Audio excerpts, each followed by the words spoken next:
انتہائی قابل صد احترام میرے محترم و مکرم معزز سامعین حضرات، جمادی الثانی 1442 اپنی پوری آب و تاب کے ساتھ حاضر ہے۔ اس ماہ میں خلیفۃ الرسول امیر المومنین افضل البشر یار غار والمزار حضرت سیدنا ابی بکر صدیق رضی اللہ تعالی عنہ کا یوم وفات ہے۔ آپ کا یوم وفات 22 جمادی الثانی ہے، تو اس حوالہ سے میں آپ حضرات کی خدمت میں قرآن و حدیث کے حوالہ جات سے چند معروضات عرض کروں گا۔ اللہ تعالیٰ سے دعا ہے کہ اللہ تعالیٰ حق اور سچ کہنے کی توفیق عطا فرمائے، اور جو کچھ کہا جائے مجھ کو اور آپ کو عمل کی توفیق عطا فرمائے۔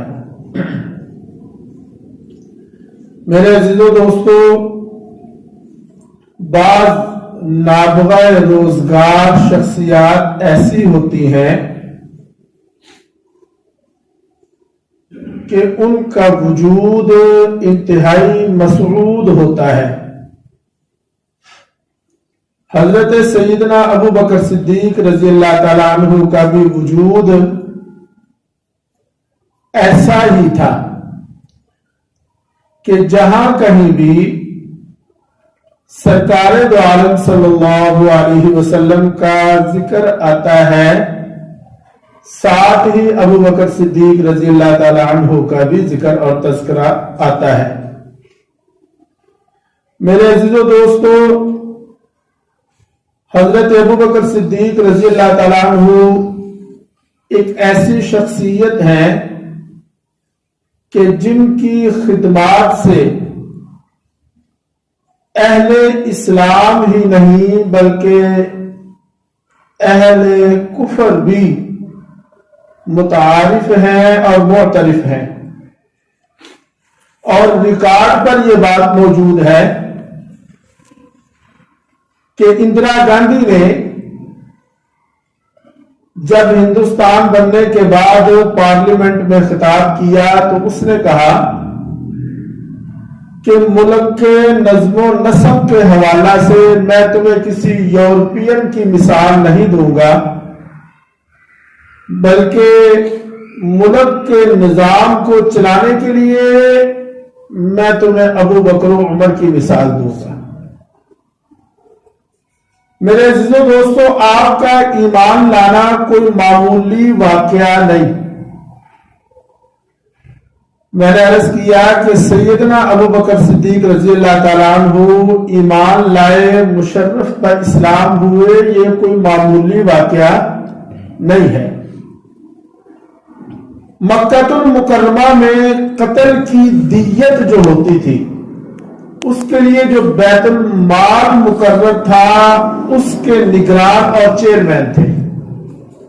گویا اسلام لانے سے پہلے بھی مکہ مکرمہ میں ان کی ایک خاص حیثیت تھی اور ان کے وجود کو تسلیم کیا جاتا تھا۔ اب آپ سمجھ سکتے ہیں کہ ان جیسے بندے کا اسلام لے آنا، کہ جو مکہ کی سوسائٹی میں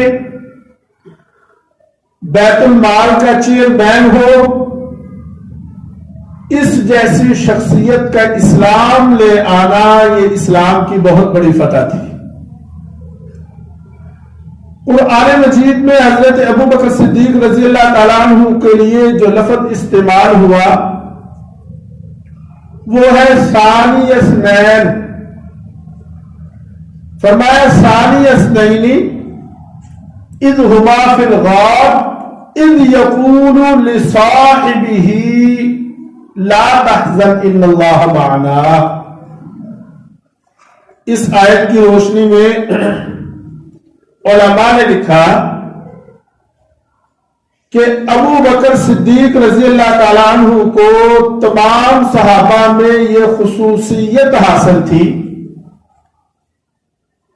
کہ ابو بکر صدیق کو رسول کا صحابی خود قرآن نے کہا ہے. یعنی سیدنا ابو بکر صدیق رضی اللہ تعالیٰ عنہ کی صحابیت یہ قرآن سے ثابت ہے. علماء نے لکھا کہ جو ابو بکر کی صحابیت کا منکر ہے وہ کافر ہے. وہ کیا ہے جی؟ کافر ہے. اچھا بھائی کس دلیل سے؟ تو وہ اس دلیل سے کہ چونکہ قرآن نے ان کو صحابی کہا، جو ان کی صحابیت کا منکر ہے وہ دراصل قرآن کی آیت کا منکر ہے. اور یہ بات بالکل روز روشن کی طرح عیان ہے کہ قرآن کے کسی ایک لفظ اور حرف کا انکار کرنے والا بھی دائرہ اسلام سے خارج ہو جاتا ہے. لا الہ الا اللہ. میں نے عرض کیا کہ صرف اہل اسلام ہی معترف نہیں بلکہ کفر بھی آپ کی عظمت، آپ کی شان کا قائل تھا. چنانچہ اس کے لیے میں بخاری شریف سے ایک واقعہ آپ کی خدمت میں عرض کروں گا. بخاری شریف جلد اول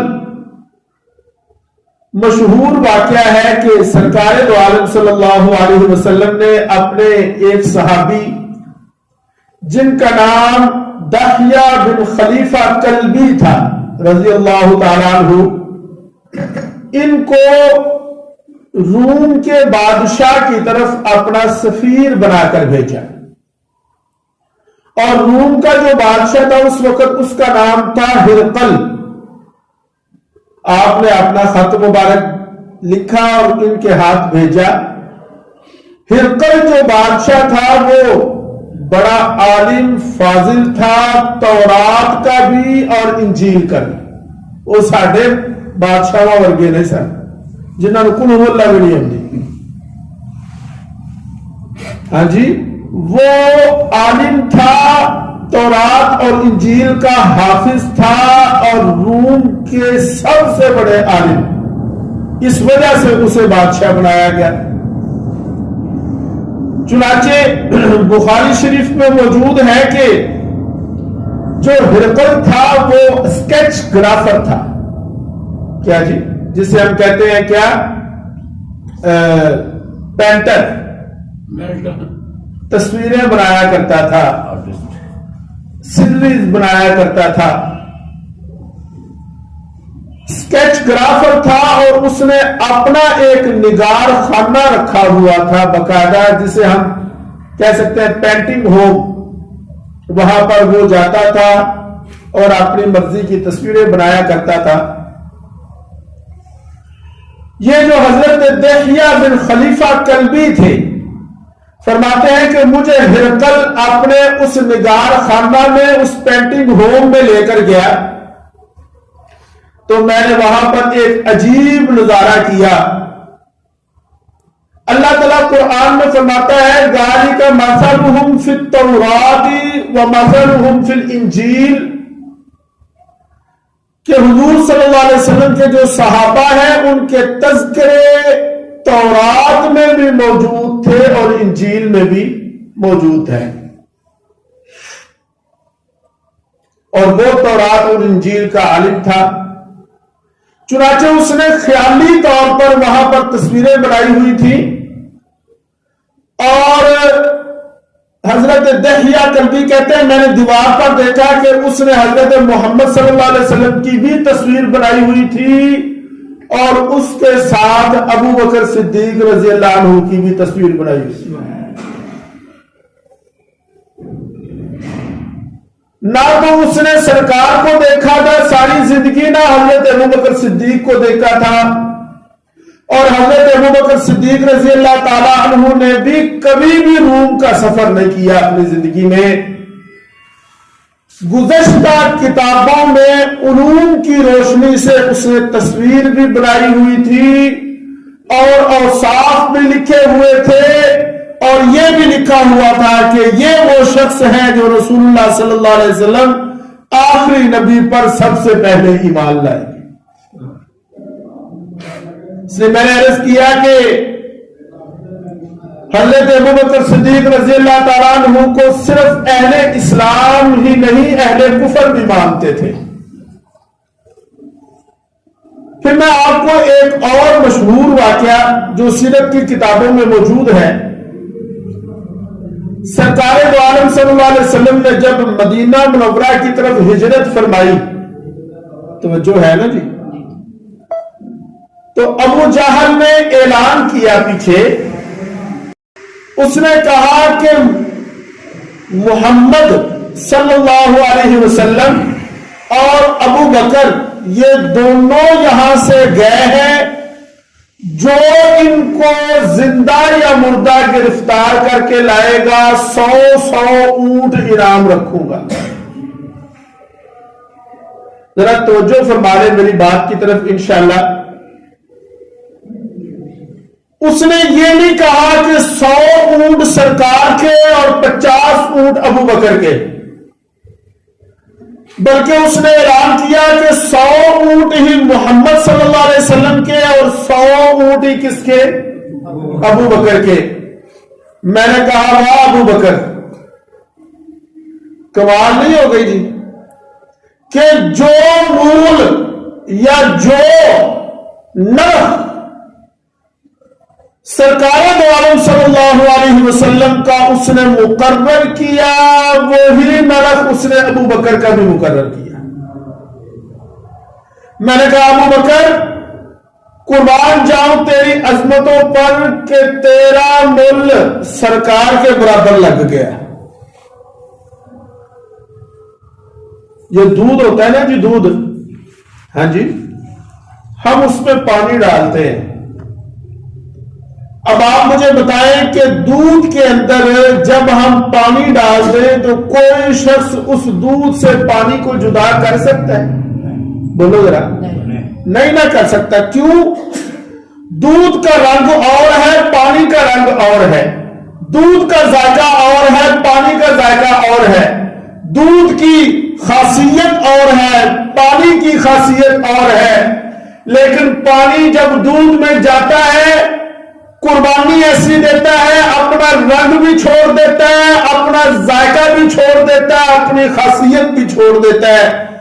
جب وہ اپنے آپ کو فنا کر دیتا ہے نا تو پھر پانی بھی کس پا ویکدا ہے؟ دسو یار، کوئی یہ نہیں کہتا کہ یہ پانی ہے، بلکہ پانی جس کی خاصیت اور دودھ جس کی خاصیت میں بڑا فرق ہے، دونوں کا مل پھر ایک ہی ہوتا ہے۔ کیوں کہ پانی نے اپنا آپ فنا کر دیا، دوستی میں آ کر اپنے آپ کو قربان کر دیا۔ میں نے کہا ابو بکر نے بھی جان خرچ کر دی، مال خرچ کر دیا، ساری توانائیاں، ساری صلاحیتیں جب سرکار کے لیے فنا کر دی تو پھر ابو بکر کا بھی وہی مول لگا جو سرکار کا۔ ہاں جی، تیسرا حوالہ جس بات پر میں دوں گا کہ حضرت ابو بکر صدیق کو صرف اہل اسلام ہی نہیں مانتے، اہل کفر بھی مانتے۔ جب ہجرت کی رات تھی نا تو دونوں نکلے، مشہور واقعہ ہے، اس طرف تو میں جاؤں گا نہیں۔ جب دونوں نکلے تو پیچھے کھوجی کو لگایا۔ کس کو جی؟ کھوجی کو۔ یہ جو کھوجی تھا نا، یہ پاؤں کے قدموں کو تلاش کرتا کرتا کرتا کرتا ایک جگہ پر جا کر رک گیا۔ بھائی افضل صاحب، ایک جگہ پر جا کر رک گیا۔ پوچھا کیوں رکا؟ کہا مکے سے چلا تو قدموں کے نشان 2 تھے۔ کتنے تھے؟ 2 بندے نکلے تھے نا، قدموں کے نشان 2 تھے۔ دونوں نشانوں کو میں فالو کرتا ہوا یہاں پر پہنچا ہوں، رک اس لیے گیا ہوں کہ یہاں آ کر ایک نشان بچا، دوسرا بندہ کدھر گیا؟ گل سمجھ آ رہی؟ اہل مکہ پریشان ہے، کھوجی پریشان ہے، رکے ہوئے ہیں کہ ان کو تلاش کرنا ہے، دو بندے ہیں، ایک کدھر گیا؟ سیرت کی کتابوں میں لکھا ہے کہ ابو جہل آتا ہے، کہتا ہے کیوں رک گئے؟ کہا دو نشان تھے مکے سے، یہاں پر ایک بچا، یہ دوسرا بندہ کدھر گیا؟ ابو جہل نے ایسے سر ہلایا اور کہا کہ چھوڑو، تم نہیں سمجھو گے، میں سمجھ گیا ہوں، ذرا یہ رستے تو دیکھو، یہ چڑھائی تو دیکھو، یہ نکیلے پتھر تو دیکھو، یہ خاردار وادیاں تو دیکھو، میں جانتا ہوں ابو بکر کو، ان خاردار نکیلے پتھروں کو دیکھتے ہوئے ضرور صدیق نے سرکار کو کندھوں پہ اٹھا لیا ہوگا۔ یہ کون گواہی دے رہا ہے؟ ابو جہل۔ لا الہ الا اللہ۔ آگے چلیں گے، روایات میں لکھا ہے کہ ہجرت کی رات سرکار دو عالم صلی اللہ علیہ وسلم نے 2 ہجرتیں کی۔ کتنی جی؟ نقطہ، توجہ کریں، بڑی اہم بات، نقطے کی بات۔ ایسا سنے ہیں کہ 1 ہجرت کی تھی، کتابوں میں لکھا ہے 2 ہجرتیں کی۔ ذرا توجہ میری طرف کریں گے، بات سمجھ آئے گی۔ یہ 2 ہجرتیں کیسے؟ سرکار دو عالم صلی اللہ علیہ وسلم دار بنی ہاشم سے نکلے۔ کہاں سے جی؟ دار بنی ہاشم سے نکلے، مدینہ ڈول گئے؟ بولو نہیں، مدینہ نہیں گئے، سرکار دار بنی ہاشم سے نکلے، دار ابو بکر صدیق میں گئے۔ یار بھول گیا ہوا کیا؟ وہاں سے نکلے، دار بنی ہاشم سے نکلتے ہیں، ابو بکر صدیق کے گھر جاتے ہیں، وہاں جا کر تیاری کا جائزہ لیتے ہیں، پھر وہاں سے نکلتے ہیں۔ اس لیے علماء نے لکھا کہ سرکار نے 2 ہجرتیں فرمائی۔ ایک ہجرت اس رات دار بنی ہاشم سے دار ابو بکر تک، اور دوسری ہجرت دار ابو بکر سے مدینہ منورہ تک۔ لا الہ الا اللہ۔ جنگ ہو یا امن ہو، ابو بکر ہمیشہ سرکار کے ساتھ سائے کی طرح رہے۔ طبقات ابن سعد میں لکھا کہ یہ جو ہجرت ہوئی نا، یہ کتنے بندوں نے کی؟ 2 بندوں نے۔ کتنے بندوں نے؟ بولے ذرا۔ ہم نے سنا، ہم نے پڑھا عام طور پر، اور علماء بھی سرسری بیان کرتے ہیں، میں بتاتا ہوں آپ کو کتنے بندوں نے ہجرت کی۔ اور اگر آپ حضرات نوٹ کریں اس بات کو، تو اس رات 2 بندوں نے ہجرت نہیں کی، 4 بندوں نے ہجرت کی ہے۔ کتنے بندوں نے؟ 4 بندوں نے۔ اور یہ نظام تھا ابو بکر صدیق کا۔ ایک تو تھے سرکار دو عالم صلی اللہ علیہ وسلم خود، اور دوسرے تھے حضرت ابو بکر صدیق رضی اللہ تعالیٰ عنہ، اور تیسرا ایک اور بندہ تھا جو ابو بکر کا غلام تھا، جس کا نام تھا عامر بن فہیرہ۔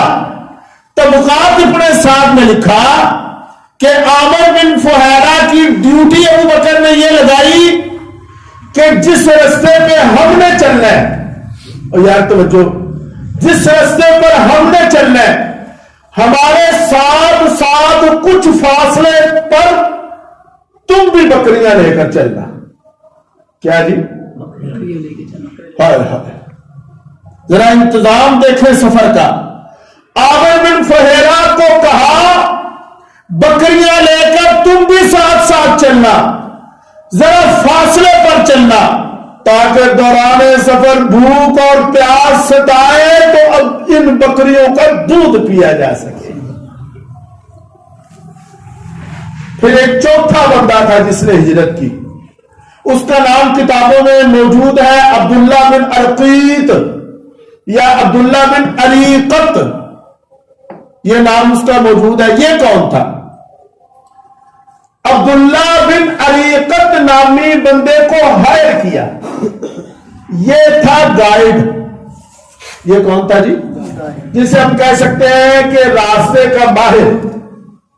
اور ابو بکر صدیق وہ قربان جائیے ابو بکر تیری شانہ تو یہ عبداللہ بن عریقت کے ساتھ جو سیدنا ابو بکر صدیق نے معاہدہ فرمایا نا، کیوں جی؟ یہ مکہ سے مدینے کا نہیں تھا، یہ مکہ سے مدینے کا، بلکہ کتابوں میں لکھا کہ ہر کلومیٹر کا تھا۔ کتنا جی؟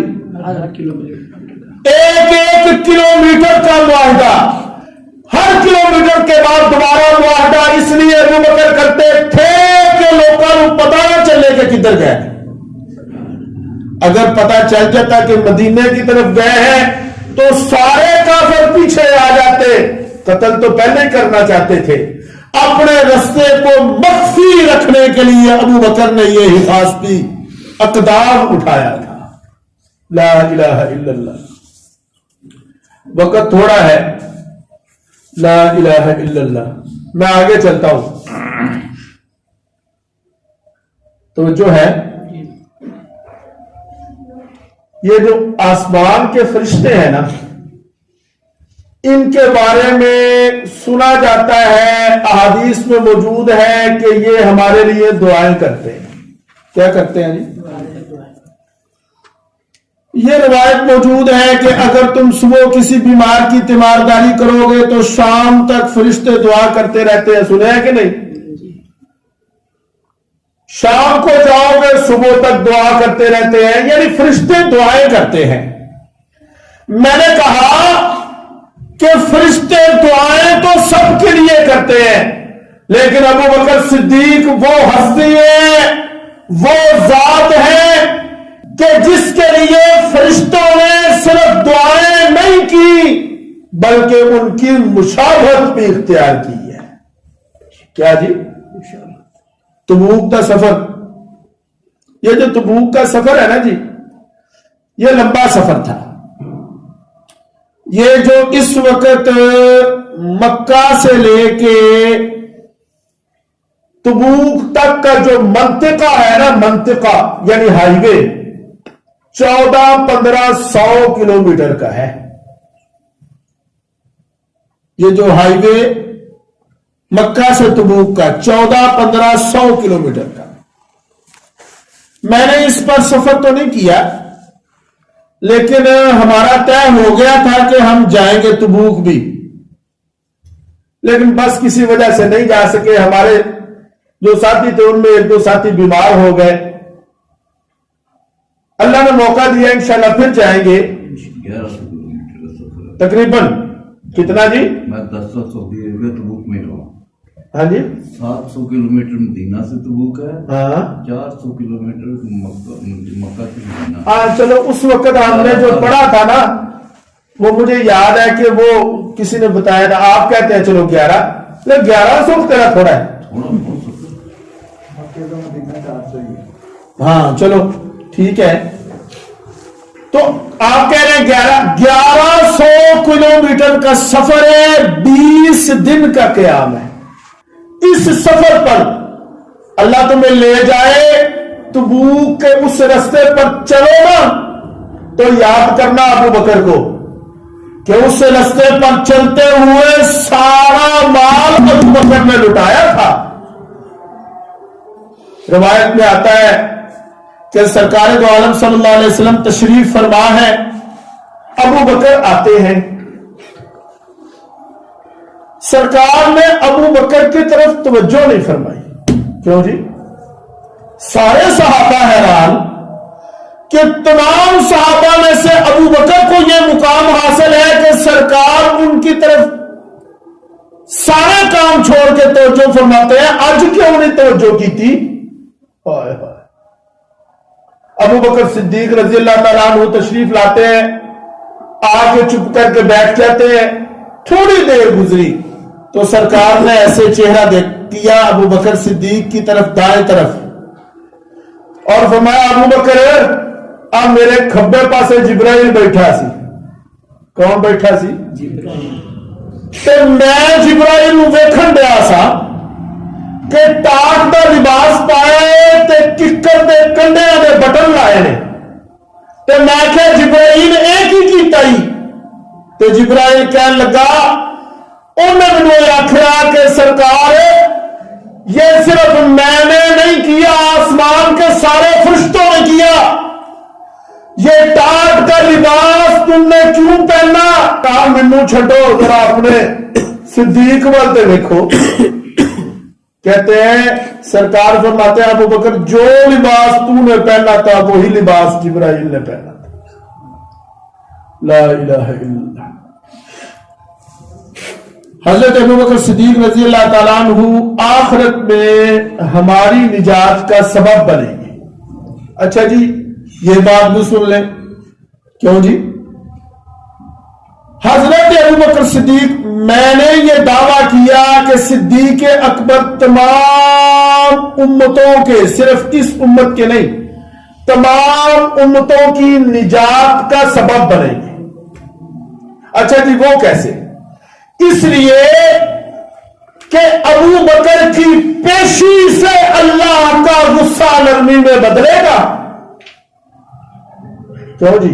روایت سنی کہ نہیں کہ اللہ فرمائے گا کہ حساب، اچھا جی حساب لیاؤ جی کنوں لے ہوندے ہو، تو اللہ فرمائے گا کہ لاؤ کس سے حساب کو شروع کیا جائے؟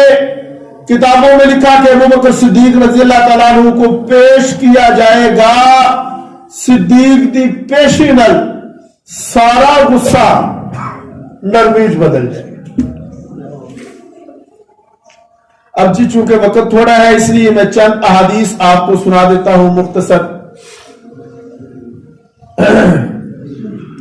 نمبر 1، ان عائشہ ام المومنین رضی اللہ تعالی عنہا قالت قال رسول اللہ صلی اللہ علیہ وسلم لو كنت متخذا خلیلا لاتخذت ابا بکر، رواہ الامام الحمام البخاری فی صحیحہ۔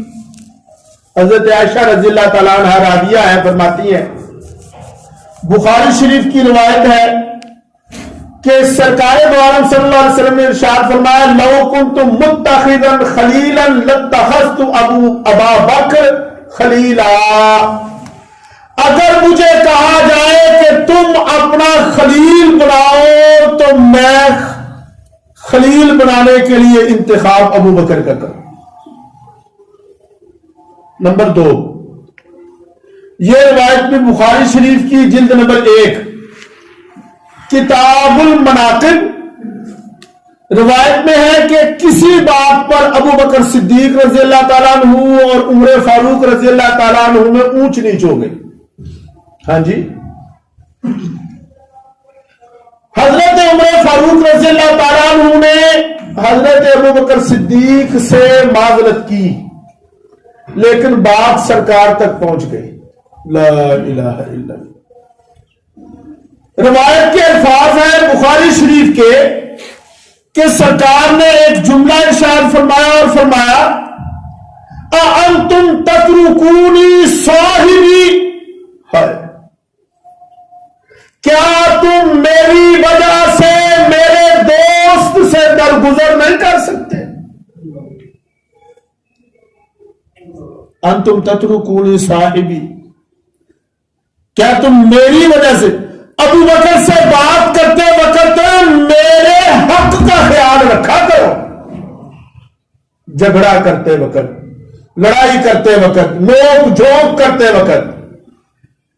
نمبر 3، یہ روایت مسلم شریف کی، سرکار دو عالم صلی اللہ علیہ وسلم بیمار ہیں اور نماز کا وقت ہوتا ہے تو سرکار فرماتے ہیں مرو ابا بکر فلیصلی بالناس، کہ جاؤ ابو بکر کو جا کر کہو کہ وہ لوگوں کو نماز پڑھائیں۔ حضرت عائشہ رضی اللہ تعالیٰ عنہا نے عرض کیا کہ ان ابی کان رقیق القلب، یا رسول اللہ میرا باپ نرم دل ہے، رقیق القلب ہے، رقیق القلب ہے، میرا باپ نرم دل ہے، مسلح خالی ویکھ کے او دی مسلح تے کھلون دی جرت نہیں ہونی، تسی عمر نو آ چھڈو کہ او نماز پڑھا دیں۔ سرکار غصے میں آئے اور آپ نے فرمایا انتم صواحبکن یوسف، کیا تم میرے ساتھ بھی وہی کرنا چاہتے ہو جو یوسف کے بھائیوں نے ان کے ساتھ کیا؟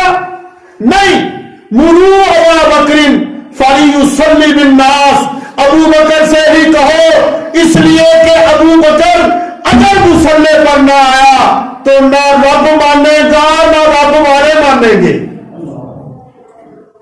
چنانچہ حدیث کی کتب میں موجود ہے کہ سرکار کی زندگی میں ابو بکر صدیق نے 17 نمازیں پڑھائی۔ کتنی؟ 17 نمازیں۔ حضرت علی المرتضی رضی اللہ تعالیٰ عنہ کے بارے سے پوچھا گیا کہ آپ ابو بکر کے ہاتھ پر، ان کے ہاتھ پر کریں گے کہ نہیں کریں گے، بیعت کریں گے کہ نہیں کریں گے، ابو بکر صدیق کو خلیفہ مانیں گے یا نہیں مانیں گے؟ کتابوں میں لکھا، فریق مخالف کی کتابوں میں لکھا ہوا ہے کہ علی المرتضی رضی اللہ تعالیٰ عنہ نے خطبہ دیا اور فرمایا کہ جب رسول اللہ صلی اللہ علیہ وسلم نے ہمارے دین کی امامت ابو بکر کو دے دی ہے تو ہم اپنی دنیا کی امامت بھی ابو بکر کو دیتے ہیں۔ لا الہ الا اللہ۔ آگے چلو جی، روح البیان میں ایک حدیث مذکور ہے، جلد نمبر 6 ہے۔ سرکار دو عالم صلی اللہ علیہ وسلم سے ابو بکر صدیق نے فرمایا یا رسول اللہ مجھے 3 چیزیں پسند ہیں۔ کتنی جی؟ میرے نال نال چلو یاد رہا، کتنی جی؟ نمبر 1 النظر الیک، یہ کہ میں آپ کو ہی دیکھتا رہوں، ہاں؟ اور نمبر 2 وَإِنْفَاقُ مَالِي إِلَيْكَ، اور نمبر 2 یہ کہ میرا سارا مال آپ پر خرچ ہو جائے، اور نمبر 3 وَالْجُلُوسُ بَيْنَ يَدَيْكَ، کہ میں ہر وقت آپ کی خدمت میں ہی بیٹھا رہوں۔ 3 چیزیں پسند ہیں۔ علماء نے لکھا کہ دراصل یہ 3 نہیں، یہ ایک ہی ہے۔ کیوں جی؟ یہ 3 نہیں، یہ ایک ہی ہے۔ کیسے؟ کہ مجھے آپ ہی پسند ہے، تو آڈے کو نہیں بیٹھا رہا، تو آڈے تے مال خرچ کرا، تو آڈی خدمت ہی ہر وقت گزار دیا۔ لا الہ الا اللہ۔ 5ویں حدیث، سرکار دو عالم صلی اللہ علیہ وسلم اپنی حیات طیبہ میں ابو بکر صدیق رضی اللہ تعالیٰ عنہ کی اتباع کا حکم دے کر گئے۔ ترمذی شریف کی روایت ہے اور راوی ہے حضرت حذیفہ رضی اللہ تعالیٰ عنہ۔ سرکار دو عالم صلی اللہ علیہ وسلم نے فرمایا کہ میرے بعد ابو بکر و عمر کی پیروی کرنا۔ یہ کس سے حدیث ہے جی؟ ترمذی شریف سے۔ انبیاء کے بعد سب سے افضل اس امت میں، پہلی امتوں میں، امتیوں میں انبیاء کے بعد سب سے افضل۔ کتاب السنہ کی روایت ہے، حضرت ابو درداء رضی اللہ تعالیٰ عنہ ایک دفعہ کچھ لوگ چل رہے تھے اور حضرت ابو درداء رضی اللہ تعالیٰ عنہ حضرت ابو بکر صدیق کے آگے چل رہے تھے۔ سرکار نے فرمایا، آپ نے فرمایا کہ اپنے سے بہتر کے آگے نہ چلو، ادب بھی بتا دیا نا، اپنے سے بہتر کے آگے، اپنے سے افضل کے آگے نہ چلو، اور فرمایا لوگوں سن لو، انبیاء کے بعد جن جن لوگوں پر سورج طلوع ہوتا ہے سب میں افضل ابو بکر ہے۔ فضیلت بھی بتا دی۔ اچھا جی، پوری امت میں دین کے حق میں سب سے زیادہ غیور ابو بکر ہے۔ کتابوں میں لکھا ہے، ابن سعد، طبقات ابن سعد میں یہ روایت موجود ہے، والد مسلمان نہیں ہوئے تھے ابو قحافہ، اسلام لانے سے پہلے کوئی بات کر دی دین کے بارے میں، اسلام کے بارے میں، تو غیرت دینی میں آ کر والد کے چہرے پر تھپڑ مار دیا۔ اور طبقات ابن سعد والا لکھتا ہے کہ پھر فرمایا لو کان السیف منی قریبا لقطعت عنق، میرے پاس اس وقت تلوار نہیں تھی، اگر تلوار ہوتی تو سر تن سے جدا کر دیتا۔ اسے کہتے ہیں دینی غیرت اور غیرت۔ بیٹا عبد الرحمان ہے، بدر میں مسلمان نہیں ہوئے تھے، کافروں کی طرف سے آ کر لڑے تھے، بعد میں مسلمان ہو گئے تو ایک دفعہ کہنے لگے ابا جی بدر چنا تسی ایک دفعہ میری تلوار تھلے آ گئے سو تو میں پیو سمجھ کے چھڑ چھڑے۔ تو ابو بکر کہنے لگے کہ تو نے تو باپ سمجھ کے چھوڑ دیا نا، اگر تو میری تلوار کے نیچے آتا تو دشمن رسول سمجھ کر تیرا سر اتار دیتا۔ یہ سب سے پہلے کیا ہے؟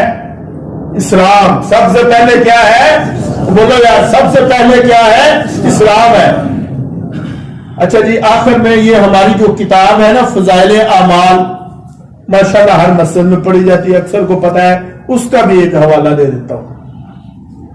حضرت شیخ نے حکایات صحابہ میں لکھا کہ سرکار دو عالم صلی اللہ علیہ وسلم نے فرمایا لوگوں ابو بکر سے راضی رہنا، لوگوں ابو بکر کے خلاف بات نہ کرنا، اے لوگوں ابو بکر کے بارے میں میری رعایت کا خیال رکھنا، ان سے بات کرتے وقت میری رعایت کرنا۔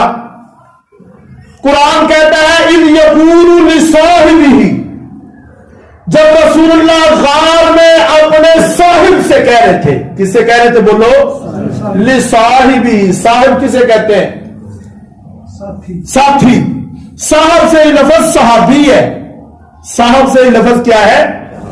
ابو بکر کی صحابیت تاریخ سے نہیں، حدیث سے نہیں، قرآن سے ثابت ہے، اللہ کا کلام ہے۔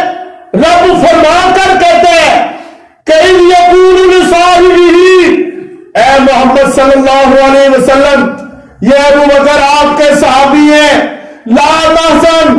اس لیے علماء نے لکھا کہ اگر کوئی ابو بکر کی صحابیت کا انکار کرے گا تو وہ کافر ہو جائے گا، کیونکہ وہ صحابیت کا انکار نہیں کر رہا، قرآن کی آیت کا انکار کر رہا ہے۔ اللہ تعالیٰ